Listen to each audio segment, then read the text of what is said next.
Good morning. So I'm going to talk a little bit about 1 Kings 17 first. And I think, what was interesting for me is that,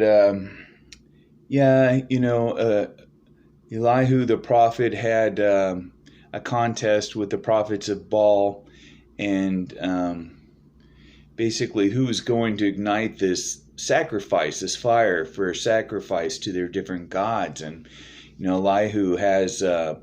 Anyway, the prophets of Baal pray and nothing happens. There's no fire started for their sacrifice. And Elihu even has them douse his sacrifice in water, and God still starts it. And it's funny, Elihu's making fun of the prophets of Baal when their fire doesn't start, and so he ones up them and drenches his fire. But what one of the things I found interesting was that Elihu was, they were trying to condemn him, and Elihu says, you know what, you're condemned. And one of the reasons he says that in chapter 18, rather, is that he says, you abandon God's mitzvot. And I find that interesting because, there's so many different laws and things that people take out and they disregard, and they say they aren't important. But all through the Bible, I keep finding mitzvot, abandoning the mitzvot, stopping the mitzvot. And so they're all important. They're all what God wants us to do. And then there's another verse I like. Elihu says, how long are you guys going to jump between Baal, to these two different positions between God and Baal? He says, if God's God, follow him, Yoveh Vavhe. If Baal is God, follow him. But don't go back and forth, And how often do I find in my life, in our own lives, that, we go between God and then serving and doing what we want to do, right? Okay, so I was just touching on 1 Kings 18, and that's all I really wanted to say about that. And I'm going to go to John 1, and we'll talk real quickly. I'm going to read a little bit of John 1, Yochanan. Yochanan was his actual name. And I'm just going to go. Here we go. Yochanan, John, in the beginning was the Word, and the Word was with God, and the Word was God. He was with God in the beginning.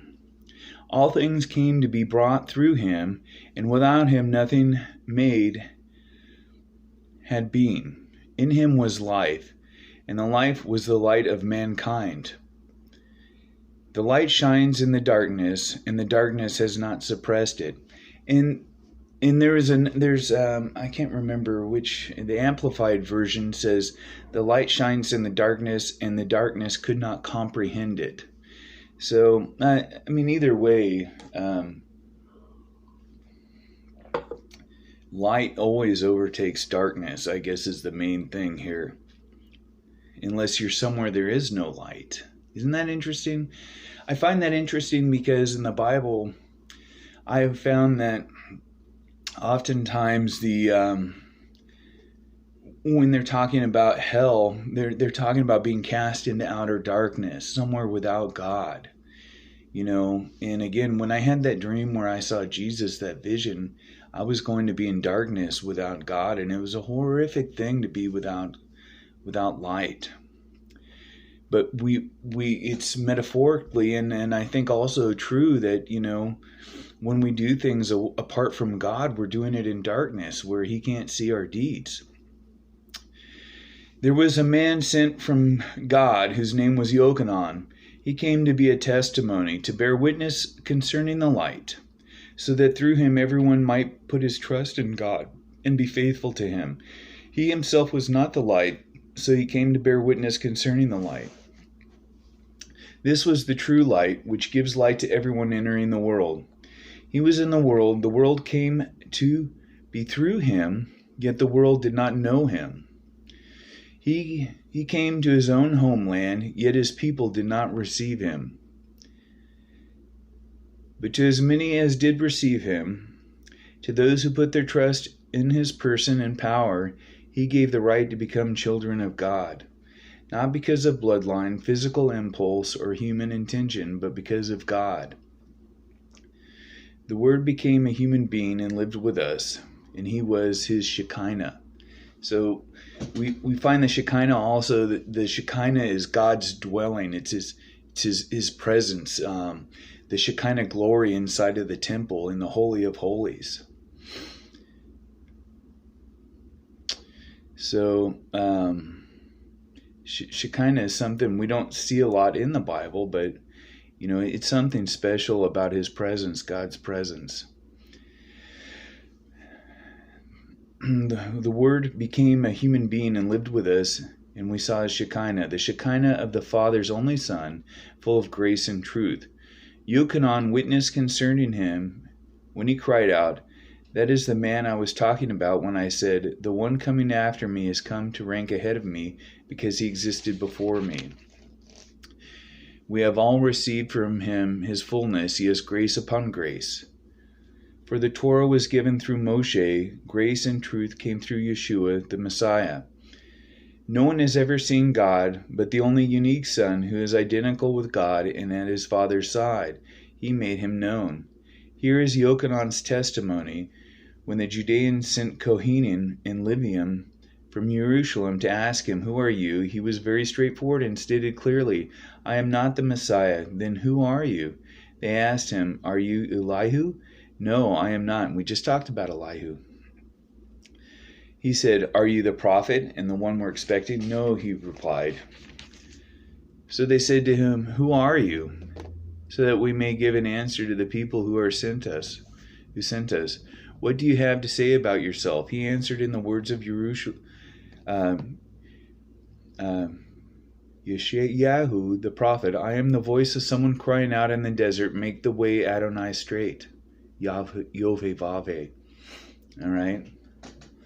And go a little further. Some of those who had been sent were Perushim. They asked him, 'If you are neither the Messiah nor Elihu nor the prophet, then why are you immersing people?' To them Yochanan replied, 'I am immersing people in water, but among you is standing someone whom you don't know. He is the one coming after me. I'm not good enough to even untie his sandal.' All this took place in Beat Yana, east of Yarden, where Yochanan was immersing. So, just real quick too, I wanted to touch on, it says that